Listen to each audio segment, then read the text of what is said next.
Mic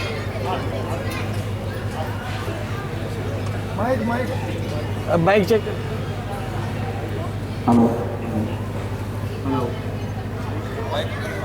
mic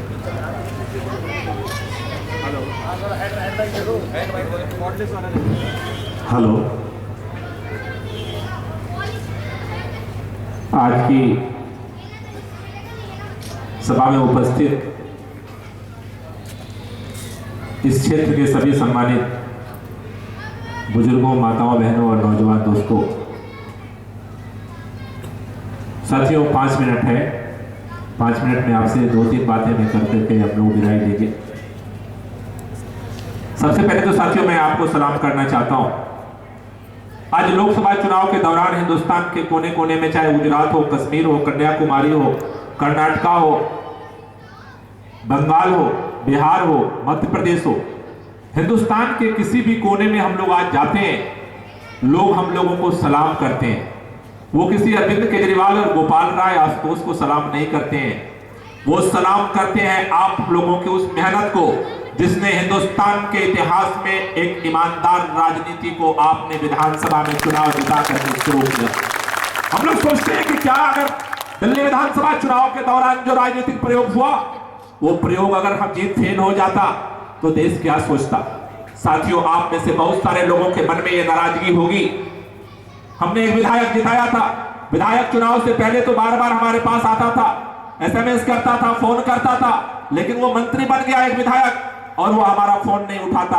हमारे कई कार्यकर्ता नाराज हैं, कई लोगों के मन में ये दर्द है। लेकिन साथियों, आपसे कहना चाहता हूं कि दिल्ली विधानसभा चुनाव के अंदर जो राजनीतिक प्रयोग की आपने शुरुआत की है, दुनिया के अंदर एक आश्चर्य था और आज भी पूरा देश हमसे पूछता है कि वो दिल्ली वालों के अंदर क्या हो गया जो दिल्ली वाले अपने पड़ोसी के मौत पर भी एक बार हाल चाल पूछने के लिए नहीं निकलते थे। वो दिल्ली वालों के अंदर कौन सा करिश्मा हुआ कि पूरे ईमानदारी की राजनीति से न पैसा लिया, न पैसा दिया, न दारू पिया, न दारू पिलाया, न जाति की नफरत फैलाई, न धर्म की आवाज उठाई, ईमानदारी के दम पर चुनाव लड़े और ईमानदारी के दम पर चुनाव जीत करके दिल्ली के अंदर सरकार बनाई। ये अबुझ पहली आज भी अबुझ पहली बनी हुई है, लेकिन आज दिल्ली के अंदर एक ध्रुवीकरण हो रहा है। दिल्ली के सारे बेईमान, चाहे कांग्रेस पार्टी के बेईमान हो, चाहे वो भारतीय जनता पार्टी के बेईमान हो, वो अंदर अंदर मीटिंगें चल रही है। इस चांदनी चौक में भी मीटिंग चल रही है कि आशुतोष को जो हराएगा, सारे बेईमान मिलकर के उसको चुनाव लड़ाएगा, क्योंकि ईमानदारों ने बेईमानों का जीना मुहाल कर दिया। इसलिए समीक्षा हो रही है कि आशुतोष को चांदनी चौक से कपिल सिब्बल हराएंगे तो कांग्रेस भाजपा दोनों के बेईमान कपिल सिब्बल के साथ खड़े हो जाएंगे। अगर हर्षवर्धन हरा रहे होंगे तो दोनों के बेईमान उनके साथ खड़े हो जाएंगे। साथियों, इसलिए ये लड़ाई इसलिए नहीं है कि दिल्ली के देश की पार्लियामेंट के अंदर हमारी सरकार बनने जा रही है। ये सच है, हमारी सरकार नहीं बनने जा रही है, आम आदमी पार्टी की सरकार नहीं बनने जा रही है। लेकिन आम आदमी पार्टी ने जो दिल्ली में ईमानदारी की राजनीति शुरू की है, अगर चांदनी चौक से आशुतोष जीत करके जाते हैं, एक हमारा MP जीत करके जाएगा, तो जैसे हमने दिल्ली में बेईमानों का रायता फैलाया है, पार्लियामेंट में बेईमानों की कहानी नहीं चलने देंगे। इसलिए आशुतोष को यहां से जिताना जरूरी। लोग पूछ रहे हैं क्यों हम जिताएं, क्योंकि मोदी की सरकार बनने वाली है।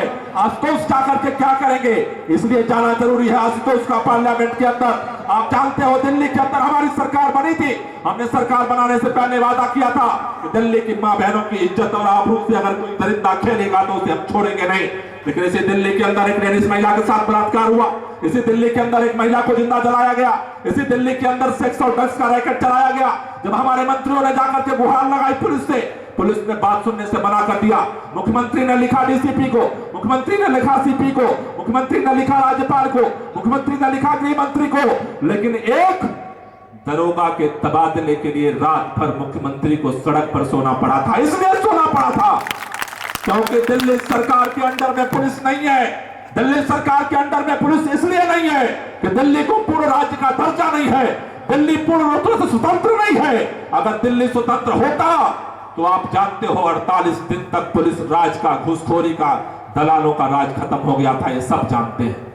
अगर हमारे हाथ में पुलिस होती तो मुख्यमंत्री धरने पर नहीं जाता, केवल वो दरोगा नहीं सस्पेंड होता, जहां जहां ये घटनाएं हुई थी वहां का ऊपर का अधिकारी भी जेल जाता, लेकिन हम नहीं कर पाए।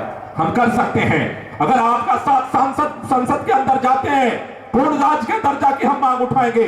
हम अपना जो जन लोकपाल लाना चाहते थे, आप सारे लोग जानते हो कि इसलिए नहीं ला पाए क्योंकि दिल्ली को पूर्ण राज्य का दर्जा नहीं है, पूर्ण राज्य का दर्जा नहीं है, इसलिए हमें वो अधिकार नहीं मिला। साथियों, हम चाहते हैं, पूरे दिल्ली की सारी मीडिया चीख चीख के कह रही है, अगले विधानसभा में 29% की जगह 55% वोट